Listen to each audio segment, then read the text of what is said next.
Press the bell icon on the YouTube app and never miss another update. अस्सलाम वालेकुम रहमतुल्लाहि व बरकातुहू। आज हम जा रहे हैं अभी बाहर रेसिपी बनाने के लिए, आपको दिखाने के लिए नाश्ता भी बनाएंगे।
अस्सलाम वालेकुम रहमतुल्लाहि व बरकातुहू। आज हम पवे का उपमा बना रहे हैं। सुबह का नाश्ता है, पवा भी बोलते हैं उसको, पवा बोलते हैं।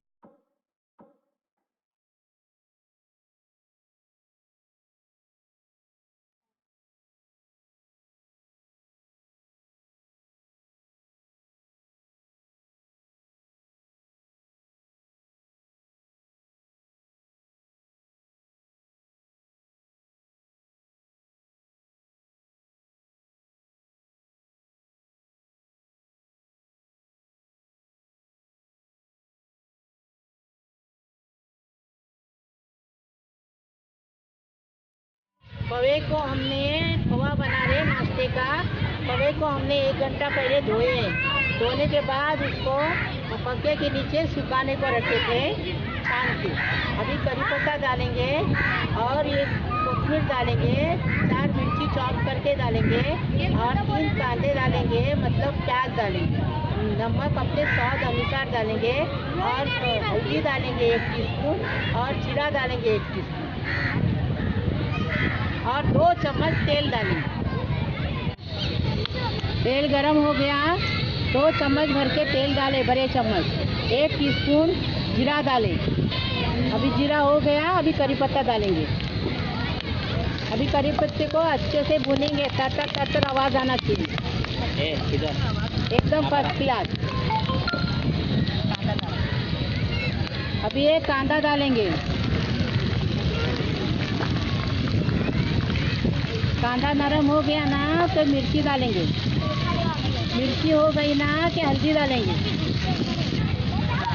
अभी प्याज नरम हो गया, अभी मिर्ची डालें। ये देखो, अब मिर्ची को भी अच्छी भूनेंगे ज़रा। चलो चलो चलो चलो चलो चलो चलो।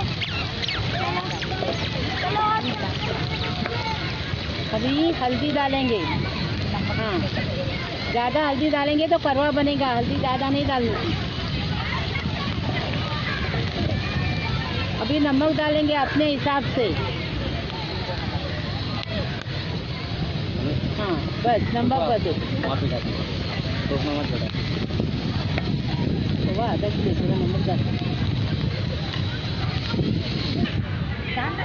अभी ये सेंगदाना डालेंगे, इसको अच्छे से भूनेंगे।